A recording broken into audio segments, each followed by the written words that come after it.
Hi, my name is Rev Hampang. I'm a pastor. Welcome you to the Stay Strong series, and the topic for this devotion is God tests the righteous. We just taken from Psalm 11, verse 5. If you look into Psalm 11, Psalm 11 talks about the David's trouble. It may have been written when he fled from King Saul's court and hid himself in the wilderness.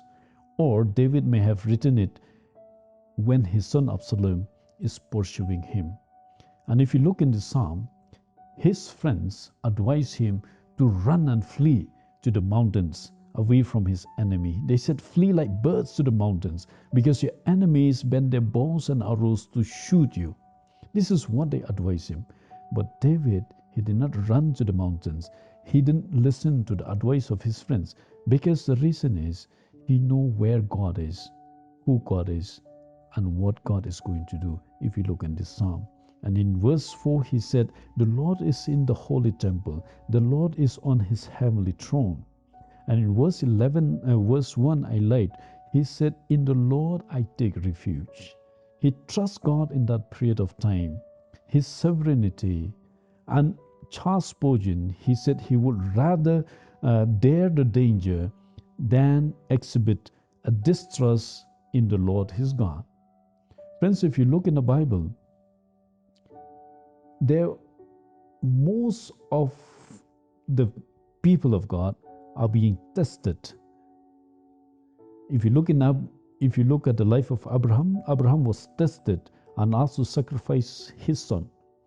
And if you look in Job, Job lost his children, lost his health, and lost his wealth, being the righteous person. And Joseph was sold into slavery by his own brothers and was imprisoned unjustly, not because of his crime, but because of his integrity. And Daniel, if you look in his life, he was thrown into lion's den because he is faithfully praying to his God. And then David, if you look at his life again, David was anointed as a king at the age of 15, but God put him into series of tests within a span of 15 years before he assumed the throne at the age of 30. If you look in their life, these servants of God were strengthened by the trials they endured. Younger Christians think their life might be easier if they get saved, but this is very wrong. It remember me of a friend of mine who told me once, he said, if you are not tested because of your faith, then watch out, maybe you have not been saved. Testing from God is essential in our work with Christ. He will prune us, mold us, and shaping us to be more like Him.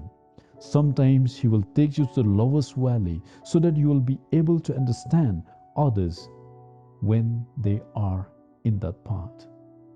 Why does God test us? God tests us because He loves us. God tests us because He wants to build your faith. God is more interested in your character. God's goal in our life is not to make us happy, but for spiritual maturity. And one of the way God is growing us up is by testing us. If you go to the gym, if you want to have a strong muscle, what you will do? You have to lift the weight. The more weight you lift, the stronger you'll become. I remember a story of a boy who wants a strong muscle. He came to his dad. He said, Dad, what should I do? His dad asked him to push the stone outside the house. Later he came back and complained, why did the stone didn't move?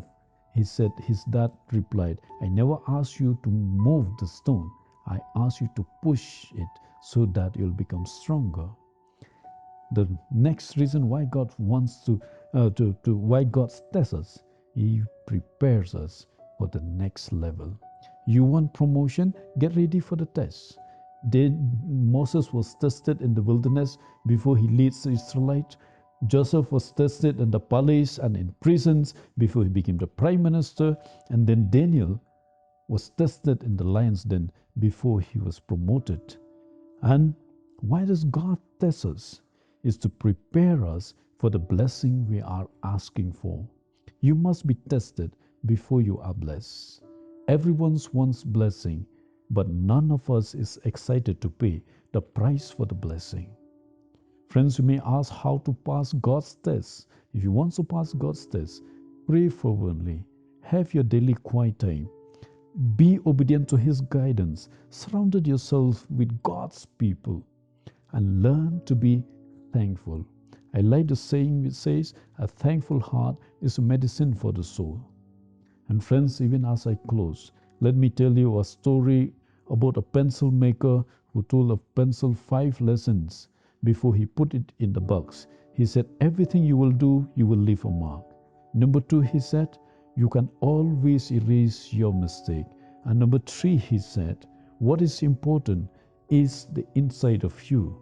And he said, number 4, in your life you will undergo sharpening. And that will make you a better pencil.